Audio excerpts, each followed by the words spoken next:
Hello friends, मेरी voice जा रही है क्लियर। हम लोग एनसीईआरटी कर रहे हैं ना,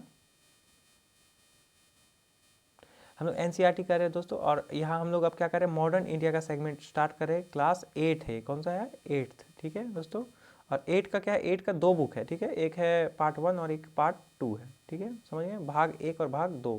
तो हम लोग भी भाग 1 करने वाले हैं, ठीक है। यहाँ देखिए भाग 1 आपको दिख रहा है, कक्षा 8वीं की इतिहास की पाठ्य पुस्तक यहाँ दिख रहा है आपको। फिर से मैं बता रहा हूँ कि ये मॉडर्न इंडिया का बेसिक्स स्टार्ट, आपको बेसिक क्लियर करेगा, ठीक है दोस्तों।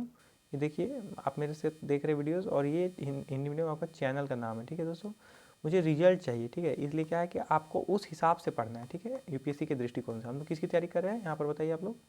हम लोग, एक मिनट दोस्तों, यहाँ ध्यान दीजिए, हम लोग किसकी तैयारी कर रहे हैं, हम लोग यूपीएससी की। तो हम लोग क्या करेंगे, उस एंगल से पढ़ेंगे, ठीक है। ना कि आप 6 क्लास के या 8 क्लास के स्टूडेंट है कि आप 8 के दृष्टिकोण से पढ़ेंगे, ठीक है। तो आप PYQs एनालाइज करिए, साथ साथ एनसीईआरटी पढ़िए। एनसीईआरटी के साथ आप टेस्ट जरूर लगाइए। मैं प्लेलिस्ट जो बनाता हूँ उसको जाइए देखिए। उन प्लेलिस्ट में क्या है कि आपको साथ साथ आपको टेस्ट मिलेगा देखने को। इन चित्रों को देखिए, ठीक है, ये हमारे इतिहास को दर्शाते हैं। ये बहुत ही महत्वपूर्ण चित्र है, इसको देखिए, है ना। पुणे का चित्र है ये, यहाँ देखिए लिखा हुआ है, क्या लिखा हुआ है कि पुणे के दरबार में संधि पर हस्ताक्षर करते हुए ब्रिटिश रेजिडेंट, है ना, 1790। ये चित्र देखिए कितनी मार्मिक लग रही है, ये चित्र देख रहे हैं आप, संधि करते हुए। इसके बारे में हम लोग पढ़ेंगे, ठीक है। चैप्टर का नाम क्या है, चैप्टर नंबर 1 हम लोग स्टार्ट कर रहे हैं अभी, ठीक है। चैप्टर नंबर कैसे, कब और कहाँ, ठीक है। ये चैप्टर का नाम है कैसे, कब और कहाँ। आइए फ्रेंड्स, आइए देखते हैं हम लोग। तारीखें कितनी महत्वपूर्ण होती हैं, ठीक है। आपको पता है डेट्स, डेट्स कितने महत्वपूर्ण होते हैं, आइए समझते हैं डेट्स का क्या वैल्यू है। आपको यहाँ ये चीज़ें दिख रही है। एक वक्त था जब इतिहासकार तारीखों में जादू की तरह खोए रहते थे, ठीक है। टाइम था जब इतिहासकार क्या होते थे कि टाइम पीरियड को बहुत ज़्यादा, है ना, टाइम के पीरियड को बहुत ज़्यादा ही सीरियस लेते थे, ठीक है। यहाँ देखिए वही लिखा हुआ है कि कब कब किस राजा की ताजपोशी हुई, कब कौन सा युद्ध हुआ, है ना, कि इनकी तारीखों पर गर्मा गर्म बहस चलती रहती थी। आम समझ के हिसाब से इतिहास को तारीखों का पर्याय माना जाता था, है ना। आपने भी लोगों को यह कहते हुए सुना होगा कि इतिहास तो बहुत उबाऊ है भाई, बस तारीखें रटते चले जाओ। हिस्ट्री बहुत कम कोई पढ़ता है इन्हीं कारणों से कि इतिहास को क्या माना जाता है कि तारीखों का एक झुंड माना जाता है, कि इसमें बहुत सारे डेट्स हैं, क्योंकि आपको याद करना है कि कब प्लासिक युद्ध हुआ, द्वितीय युद्ध हुआ, ये हुआ वो हुआ। तो आपको सारे डेट्स आपको याद रखना, ऐसा माना जाता था, ठीक है। और इतिहासकार भी क्या करते थे, बहुत ज़्यादा विवाद करते थे कि इस डेट को हुआ या फिर इस डेट को ये घटना, इस पर थोड़ा विवाद रहता था, ठीक है। यहाँ ये पर क्या है कि क्या इतिहास के बारे में यह धारणा सही है, बताइए आप गाइस, क्या यह सही है, इतिहास हमें यही सिर्फ डेट्स बताते हैं? क्या इतिहास को सिर्फ हम लोग डेट्स के रूप में देख सकते हैं और इतिहास से हम लोग कुछ नहीं सीख सकते? ये बातें यहाँ एनसीईआरटी आपको स्पष्ट करने की कोशिश कर रहा है, आप समझिए। इसमें कोई शक नहीं कि इतिहास अलग अलग समय पर आने वाले बदलाव के बारे में भी होती है। इसका संबंध इन बातों से है कि अतीत में चीज़ें किस तरह थीं और उसमें क्या बदलाव आए। जैसे ही हम अतीत और वर्तमान की तुलना करते हैं, हम समय का जिक्र करने लगते हैं और हम पहले और बाद में बातें करने लगते हैं। तो आप समझ रहे हैं गाइस कि पहले सड़क का कैसा कंडीशन था, अभी सड़क का कैसा कंडीशन है। पहले आपका आर्थिक कंडीशन कैसा था देश का, अभी क्या है ना। चिकित्सा के विभाग में पहले क्या था, अभी क्या है। जनसंख्या पहले क्या था, अभी क्या है। तो हम लोग क्या करते हैं, उस वक्त की तुलना आज से करते हैं कि नहीं, तब क्या हो जाता है कि प्राचीन हो गया, है ना, और ये क्या हो गया, आधुनिक हो गया कि आधुनिक। तो हम लोग क्या करते हैं, एक डेट पीरियड कर देते हैं कि हम पुराने से तुलना कर रहे हैं, यही ये समझाना चाह रहा है, ठीक है। तब डेट का काम आता है कि इस डेट को ऐसा हुआ, इसलिए यह जरूरी है। ऐसा नहीं है कि बदलावों को देख रहे हैं हम लोग क्या कर रहे हैं, बदलाव को आप लिखते चलिए, इतिहास डेट काट दीजिए और वहाँ पे लिखिए बदलाव, ठीक है। बदलावों को समझने के लिए डेट थोड़ा सा इंपॉर्टेंट हो जाता है। ऐसा नहीं कि डेट को आप एकदम नेगलेक्ट कर सकते, डेट भी इंपॉर्टेंट है, बट क्यों, क्योंकि हम लोग उसको इसलिए बदलावों को देख रहे हैं, ठीक है, तुलना के रूप में। आपको समझ आ रहा है? देखिए रोजमर्रा की जिंदगी में हम अपने आसपास की चीज़ों पर हमेशा ऐतिहासिक सवाल नहीं उठाते। जैसे हम लोग रोज कहीं जाते हैं तो क्या होता है कि रोजमर्रा की चीज़ें, कई चीज़ें हम देखते हैं आंखों से, हम हमारे सामने, पर हम क्या करते हैं, हम कहीं भी उस पर ऐतिहासिक सवाल उठाते हैं क्या? नहीं, ठीक है। आगे देखिए, हम चीज़ों को स्वाभाविक मानकर चलते हैं, ठीक है। जैसे कि कुछ भी चीज़ें आप देखते हैं तो क्या आप समझते हैं कि ये स्वाभाविक चीज़ें हैं। मानो देखिए, थोड़ा एग्जांपल दिया, मानो जो कुछ हमने देख रहा है वो हमेशा से ऐसा ही रहा हो, पर क्या हमेशा से ऐसा ही रहता है? मानिए कि हमने एरोप्लेन को उड़ते हुए देखा, तो क्या ये हमेशा से ऐसा ही रहा या फिर पहले नहीं था, या पहले क्या था, है ना, ये ट्रांसपोर्ट का क्या सिस्टम था, है ना, कैसे लोग ट्रैवल करते थे एक जगह से दूसरी जगह। तो अगर हम लोग आज एरोप्लेन देखते तो ये स्वाभाविक मान लेते हैं कि ऐसा ही हमेशा रहा होगा, पर हम लोग वहाँ पर ऐतिहासिक सवाल नहीं उठाते, यही बताना चाह रहा है। यहाँ देखिए, लेकिन हम सबके सामने कभी कभी अचंभे के क्षण आते हैं, कई बार, है ना, हम उत्सुक हो जाते हैं और ऐसे सवाल पूछते हैं कि वाकई में ऐतिहासिक होते हैं। कभी कभी हम लोग क्या करते हैं, कुछ क्वेश्चन पूछ डालते हैं, या फिर बच्चे ऐसे जिज्ञासु होते हैं जो क्या करते हैं, ये 8वीं क्लास के लिए बनाई गई है, तो 8वीं क्लास के बच्चों को बताया जा रहा है कि आप कभी कभी, है ना, जो बच्चा 8वीं क्लास की देख रहे हैं उनको भी बहुत काम आएगा, ठीक है, आपको बेसिक शुरू से भी काम आ जाएगा आपको बहुत बेसिक। तो यहाँ समझिए कि आप क्या है कि उसको स्वाभाविक नहीं मानते, पर कभी कभी क्या होता है, कुछ प्रश्न पूछ देते हैं जिज्ञासावश, ठीक है। क्या पूछते हैं, देखिए यहाँ पर किसी व्यक्ति के को सड़क के किनारे चाय के घूंट देखकर, है ना, देखकर मान लीजिए कि कोई चाय पी रहा है सड़क के किनारे, है ना, तो आप ये देख के पूछ सकते हैं कि चाय या कॉफ़ी पीने का चलन कब से शुरू रहा होगा, कहाँ से आया होगा, चाय का हिस्ट्री आप पूछ सकते हैं ना, आपका बहुत बेसिक हिस्ट्री है। कॉफ़ी का हिस्ट्री आप पूछ सकते हैं कि कैसे वे लोग कॉफ़ी और चाय कब से पीना शुरू किए हैं, है ना। और रेलगाड़ी की खिड़की के बाहर झांकते हुए आपको जहन में सवाल उठ सकता है कि रेलवे का निर्माण कब हुआ। आप समझ सकते हैं ये रेलवे, जैसे मैंने हवाई जहाज का एग्जांपल दिया, उस टाइप से ये रेलवे का एग्जांपल दिया जा रहा है कि रेलवे का इस्तेमाल कब हुआ। आपने ट्रेन में अवश्य बैठा होगा, है ना, ट्रेन में आपने बैठा है, ट्रेन, हम भारतीय ट्रेन का क्या कंडीशन है ये बताइए आप कमेंट में। भारतीय ट्रेन का क्या कंडीशन है आप बताइए, ठीक है। कैसा क्या क्या सुधार की आवश्यकता है, आप इस पर सोचिए थोड़ा, ठीक है। जैसे कि यह जहन में सवाल उठता है कि रेलवे का निर्माण कब हुआ, है ना, रेलगाड़ी के आने से पहले लोग दूर दूर तक यात्रा कैसे कर पाते होंगे, है ना, ये सब आपको दिमाग में आता होगा। सुबह सुबह अखबार पढ़ते हुए आप जानने के लिए उत्सुक हो सकते हैं कि जिस जमाने में अखबार नहीं छपते थे उस समय लोग चीज़ों को कैसे जानकारी मिलती होगी। आप समझिए, आज आप सभी करेंट अफेयर्स आप क्या करते हैं, पेपर, न्यूज़पेपर में सारे न्यूज और सारे फैक्ट्स क्या करते हैं आप सारे फैक्ट्स न्यूज़पेपर में देख लेते हैं। बट आप सोचिए कि उस समय जब उस टाइम पीरियड को आप सोचिए कि जब न्यूज़पेपर नहीं थे तब वो क्या था। ये अपने बौद्धिक क्षमता का विकास करिए आप, ठीक है। आप थोड़ा सा बोरिंग लग सकता है हिस्ट्री पर, ये धीरे धीरे धीरे धीरे आपको परिपक्वता की ओर ले जाएगा। आपने देखा कि कैसे ये पढ़ने से आपका ये कॉन्सेप्ट क्लियर होगा और इसका प्रैक्टिस करने से आपको ये। तो मेरा प्लेलिस्ट को जरूर देखिए, क्योंकि प्लेलिस्ट में आप क्या है कि वीडियोस देखेंगे कि चैप्टर कंप्लीट होगा, उसके साथ आपको ये क्वेश्चंस रहेंगे, ठीक है। यहाँ देखिए चित्र 1 को देखते ध्यान से देखिए। ये चित्र किस प्रकार उपनिवेशवाद का बोध कराता है। तो आज चित्र आपके पास अगर बुक है तो आप चित्र को देखिए, मैं कहूँगा कि एनसीईआरटी आप खरीदिए, ठीक है। चित्र को देखिए और किसे बताइए कि उपनिवेशवाद को बताता है, चित्र 1 को, है ना गाइस। चित्र 1 कहाँ है, देखिए चित्र 1, है ना, ये चित्र को देखिए आप, दिख रहा है आपको ये चित्र, ध्यान से देखिए, कोशिश करिए देखने का, समझने का, ठीक है। आपके पास बुक है तो वो देखिए। यहाँ क्या लिखा है चित्र 1 के बारे में, ब्राह्मण, यहाँ समझिए गाइस, ब्राह्मण ब्रिटानिया को शास्त्र भेंट कर रहे हैं, है ना। ब्राह्मण क्या कर रहे हैं, ब्रिटानिया को शास्त्र भेंट कर रहे हैं, कुछ बुक्स हैं उसको भेंट किया जा रहा है।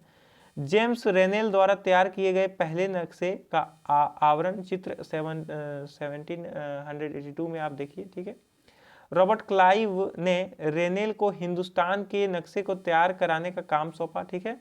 भारत पर अंग्रेजों की विजय के समर्थक रेनेल को वर्चस्व स्थापित करने की प्रक्रिया, यहाँ पर आप कॉपी लेके बैठे होंगे तो रेनेल के बारे में लिखिए, ठीक है, रेनेल लिखिए नाम, को वर्चस्व स्थापित करने की प्रक्रिया में नक्शे तैयार करने का बहुत महत्वपूर्ण है ना, का बहुत महत्वपूर्ण लगता था।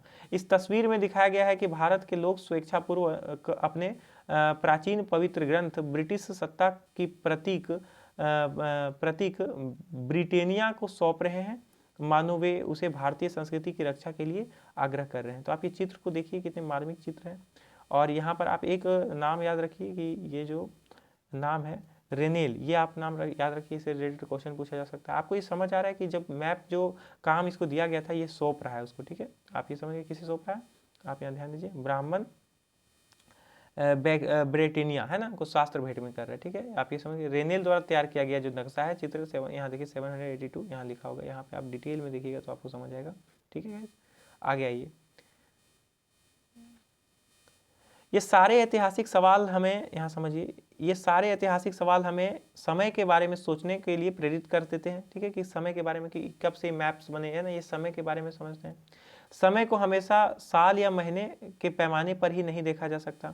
हम लोग क्या करते हैं, एक टाइम पीरियड बनाते हैं 12 मंथ का, है ना, और उसमें महीने होते हैं, और फिर एक साल के रूप में देखते हैं कि हमारा जन्म कब हुआ, मृत्यु कब हुआ। कई बार प्रक्रियाओं के लिए कोई तारीख तय करना वाकई गलत होगा, है ना। कुछ चीज़ें क्या हो जाती है कि तारीख तय करना गलत हो जाता है, बस एक लंबे समय के रूप में उसको देखा जाता है। एक देखिए यहाँ लिखा भी हुआ है कि एक लंबे समय तक चलती रहती है। भारत में लोगों ने अचानक एक दिन सुबह सवेरे चाय पीना शुरू नहीं कर दिया हो था, ठीक है। ऐसा कुछ नहीं हुआ था कि सुबह सुबह उठे और वे लोग चाय पीना लगे, उसका एक प्रक्रिया हुई, ठीक है। बहुत टाइम पीरियड लगता है चीज़ों को होने में, ठीक है। आप एक दिन बैठे किताब लेके और आपने एनसीईआरटी पूरी पढ़ ली, ऐसी तो नहीं होगी, एक प्रक्रिया लगेगी, ठीक है। उसमें टाइम लगेगा, आपको एफर्ट्स देने पड़ेंगे, ठीक है। भारत में लोगों ने अचानक एक दिन सुबह चाय पीना शुरू नहीं कर दिया होगा, आप समझ गए, ठीक है। इसका स्वाद धीरे धीरे ही उनके जबान पर चढ़ा होगा। कुछ भी चीज़ों को क्या होता है कि धीरे धीरे कई बार चीज़ों को समझते हैं, जैसे शुरू में पिए होंगे, फिर बाद में और भी ये चीज़ धीरे धीरे उनको ये चीज़ आदत हो गया, हैबिट में आ गया।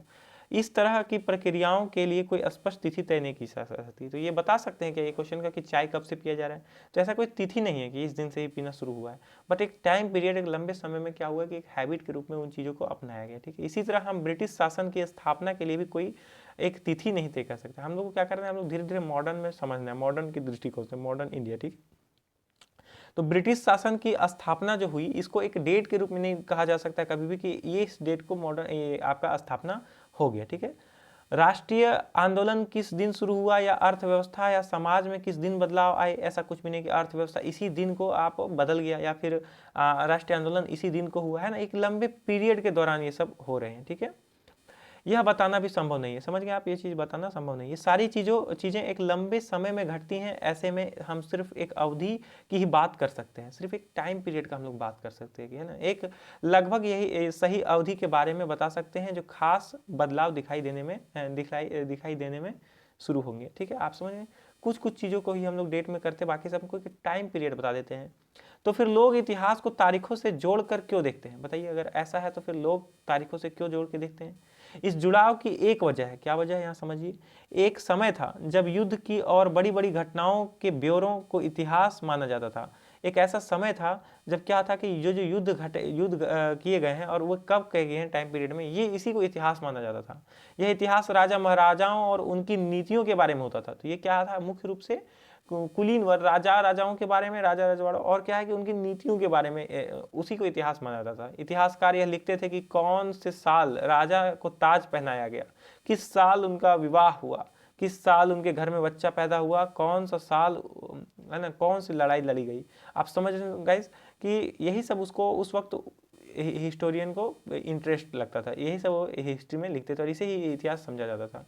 वह कब मरा, उसके बाद कौन कौन सा शासक गद्दी पर बैठा, इस तरह की घटनाओं को निश्चित तिथि बनाई जा सकती है और इसी तरह इतिहासकारों को तिथियों का महत्व बना रहा। अब क्या है कि मान लीजिए कि इस डेट को कोई राजा मरा, ठीक है, और फिर इस डेट को उसका पुत्र गद्दी पर बैठा, तो एक ये डेट फिक्स हो गया ना, और इसे ही वे इतिहासकार क्या करने लगे, टाइम आपको ये इसी को इतिहास मानने लगे। फ्रेंड्स आइए यहाँ पे ध्यान दीजिए, फ्रेंड्स आगे देखते हैं। जैसा कि पिछले 2 साल की इतिहास की किताबों में आपने देखा है, अब इतिहासकार बहुत सारे दूसरे मुद्दों और दूसरे सवालों के बारे में भी लिखने लगे हैं। अब जो इतिहासकार आए हैं, जो पिछले 2 साल से, जो अभी लेटेस्ट में जब एनसीईआरटी बनी है तब की बात हो रही है, अब इसे कुछ साल पहले, तो क्या है कि इतिहासकार बहुत दूसरे मुद्दों को और सवालों पर भी अब लिखने लगे हैं। हिस्ट्री का अब पैटर्न बदला है, ठीक है। इतिहास में जो लोग बोलते हैं बदलाव नहीं होता है, बदलाव होता है। आप समझ पा रहे हैं क्या लिखना चाह रहा है एनसीईआरटी। वे इस बात पर ध्यान देते हैं कि लोग किस तरह अपनी रोजी रोटी चलाते हैं, है ना। ऐसा ध्यान नहीं कि अब कौन गद्दी पे बैठा और कौन नहीं बैठा, है ना। सिर्फ राजा राजाओं की हिस्ट्री बन के नहीं रह गई ये इतिहास, ये अब लोगों को, आम जनताओं के बारे में भी बातें हो रही है कि लोग ध्यान दे रहे कि रोटी रोजी कैसे चलती होगी, कि वे क्या पैदा करते थे, है ना, और क्या खाते थे, कैसी कृषि थी, है ना, और क्या खाते थे, है ना। शहर कैसे बनते और बाजार किस तरह फैले, तो शहरों का विकास कैसे हुआ, बाजार कैसे बने, ये सब, आप बाजार किसे कहते हैं, शहर किसे कहते हैं, सब आपको बेसिक चीज़ें पता होनी चाहिए, ठीक है। पॉलिटिकल साइंस में आपको सब काम आएगा, ठीक है, और इकोनॉमी में भी। तो किस तरह रियासतें बनी, नए विचार पनपे और संस्कृतियाँ और समाज किस तरह बदले। तो अब ये सिर्फ डेट्स नहीं रह गए, यहाँ पे यही समझाने का प्रयास किया जा रहा है, समझ रहे हैं आप। ये डेट्स की बजाय क्या है कि सामाजिक विकास कैसे हुआ, ये है ना, बाजारों और शहरों का शहरीकरण कैसे हुआ, है ना, नई रियासतें कैसे बनी और उनके किन विचारों पे और कैसे, मतलब वहाँ का समाज था, ये सब बातें वो अब महत्वपूर्ण होने लगी इतिहास में, ठीक है। चित्र 2 को देखिए, आप गाइस देख पा रहे हैं, लेपन्स टेज, ये सब आप देखिए इसको, यहाँ देखिए आपके पास किताब है तो आप देखिए। चित्र 2 को देखिए गाइस थोड़ा सा। विज्ञापनों को भी पसंद विज्ञापनों से भी पसंद नापसंद तय होती है।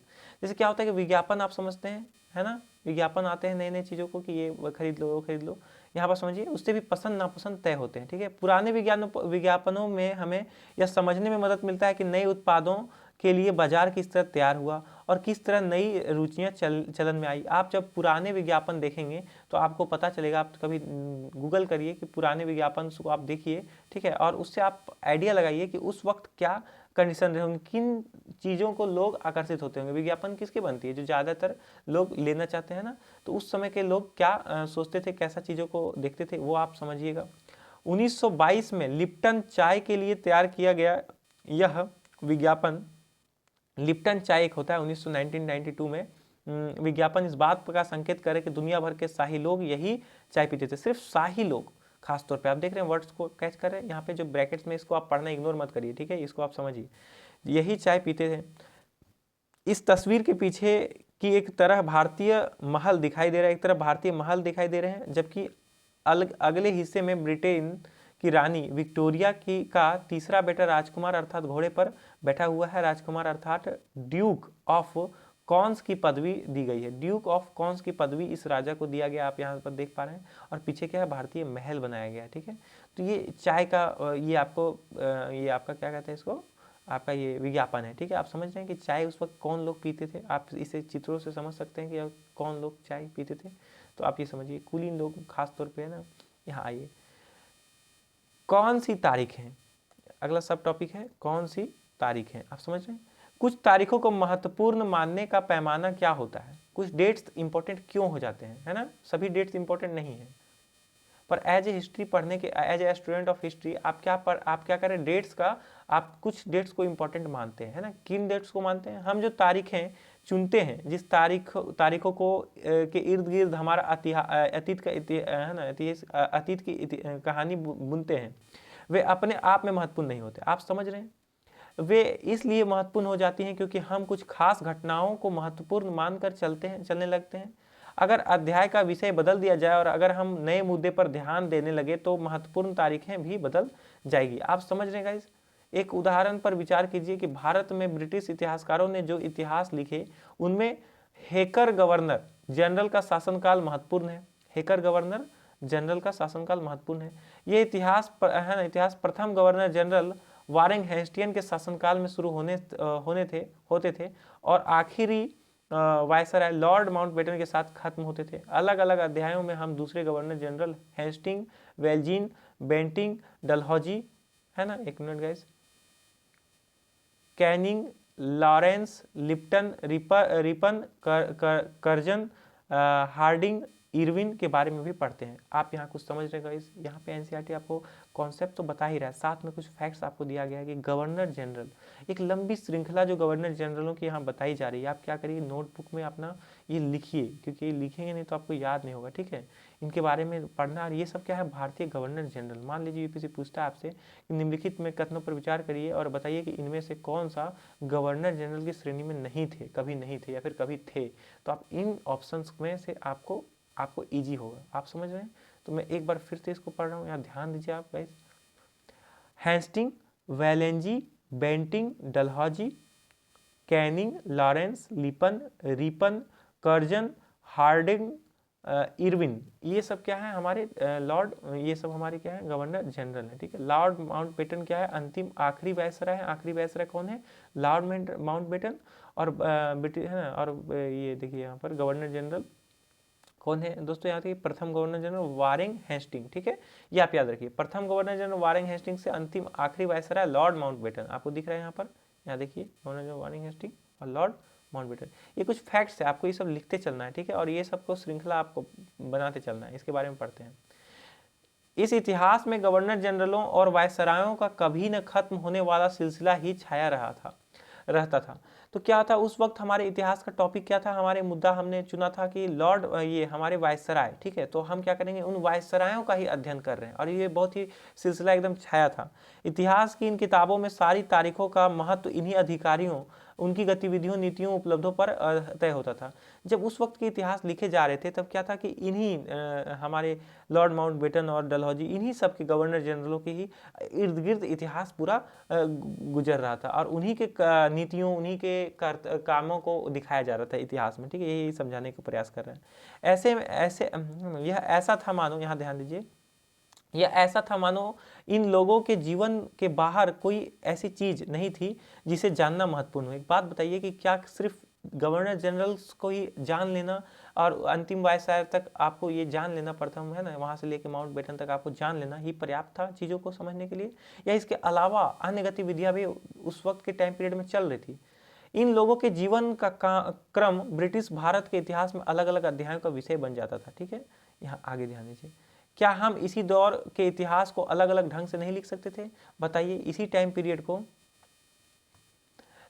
को हम अलग अलग तरीकों से नहीं लिख सकते थे कि सिर्फ गवर्नर जनरलों की एक श्रृंखला बनानी जरूरी थी?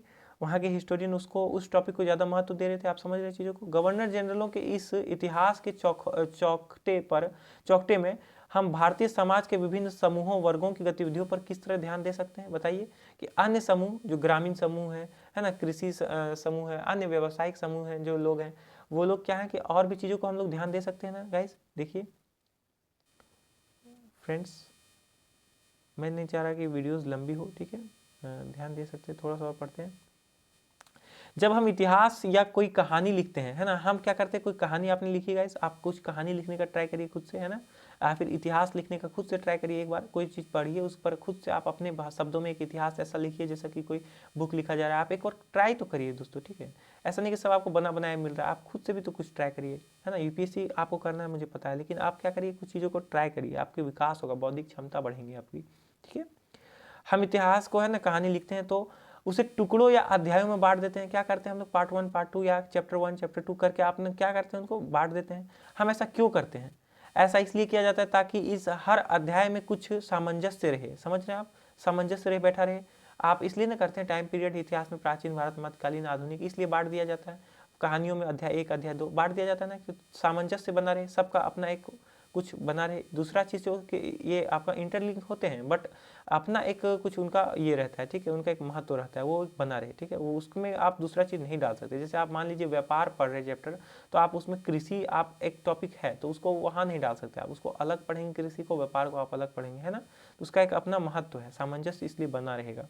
अगर आप मिला देंगे तो दिक्कत होगा, है ना, यही बोलना चाह रहे हैं। इसका मकसद कहानी को इस तरह सामने लाना होता है, उसे आसानी से समझा जा सके, याद रखा जा सके, है ना। अगर चैप्टर अलग अलग होंगे टॉपिक वाइज तो क्या होगा कि याद रखना, समझना आसान होगा। इस प्रक्रिया में हम सिर्फ उन घटनाओं पर जोर देते हैं जो कहानियों को पेश करने में मददगार होती हैं। जो इतिहास गवर्नर जनरलों के जीवन के इर्द गिर्द चलता है, उसमें भारतीयों की गतिविधियां कोई मायने नहीं रखती। आप समझ रहे, भारतीय लोगों का गतिविधियां को वहाँ मायने नहीं रखा उस इतिहास में, वहाँ सिर्फ गवर्नर जनरल का बात चल रहा है, तो वो इतिहास क्या सही होगा? नहीं होगा ना गाइस। आप समझ रहे, वैसे इतिहास को महत्व नहीं होगा। यहाँ देखिए, उनके लिए वह कोई जगह नहीं होती है ना। तो फिर क्या किया जाए, अब बताइए क्या किया जाए। आप सोचिए, 2 मिनट यहाँ पर रुक के पॉज करिए यहाँ पे और सोचिए, है ना, वीडियो को। जाहिर है हमें अपने इतिहास का एक अलग खाका बनाना पड़ेगा। हमें क्या करना होगा, अलग खाका, क्योंकि हिस्ट्री कौन लिखा था शुरू में, वही लोग लिखे थे, है ना, उन्हीं के मेंबर्स, तो वे उनको जोर दे रहे थे और भारतीय को जोर नहीं दिया गया, ठीक है।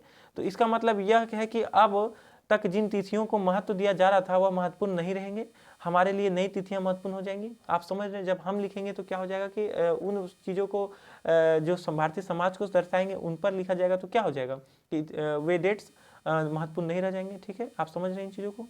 यहाँ इनका चित्र देखिए आप, चित्र दिख रहा है आपको, वारेन हेस्टिंग है इनका नाम। 1773 में भारत के पहले गवर्नर जनरल बने। आप इनका चित्र देखिए एक बार, वारेन हेस्टिंग।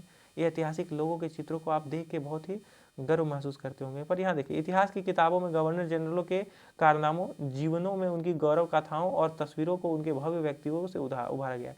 जब आप इसे देखेंगे तो आप गर्व से फूल जाएंगे, है ना। लेकिन क्या यह सिर्फ इसके बारे में इतिहास जाना इतिहास पूरा हो जाएगा? बताइए। आपके इस टाइम पीरियड में भारतीय दृष्टिकोण से अगर देखें तो भारतीय कृषि कैसी थी, अर्थव्यवस्था क्या था, राजनीति क्या था, अन्य विषय भी तो वहाँ पे महत्वपूर्ण होंगे उस टाइम पीरियड पे। या फिर गवर्नर जनरल की, प्रथम गवर्नर जनरल से अंतिम वायसराय तक आप ये पढ़ते चले जाएं। हम अवधि कैसे तय करते हैं, है ना गाइस, ये हम लोग पार्ट 2 में देखेंगे, ठीक है। 2 में ऐसा मैं भी इसलिए कर रहा हूँ वीडियोस को 2 पार्ट या 3 पार्ट में, ताकि सामंजस्य बैठा रहे, सामंजस्य बैठा रहे। आप समझ रहे हैं दोस्तों कि हिस्ट्री या हम लोग खुद को भी कैसे बनाते हैं, इसी तरह इसी से हम लोग सीख रहे हैं। हम लोग क्या करते हैं, हिस्ट्री से सीखते हैं। आप एक चीज़ समझिए कि इतिहास हमें सिखाती है, ये चीज़ आप जान लीजिए, और इतिहास क्या है, खुद को दोहराती भी है, ठीक है। तो ये दोनों चीज़ें हैं, तो इससे हमको सीखना है। जब दोहराए तो उसको थोड़ा सा व्यापक रूप में समझ के करना है, ठीक है। हम अवधियाँ कैसे तय करते हैं, यहाँ से हम लोग आगे पढ़ेंगे, ठीक है गाइस। थैंक यू, आपने वीडियो देखा, थैंक यू गाइस।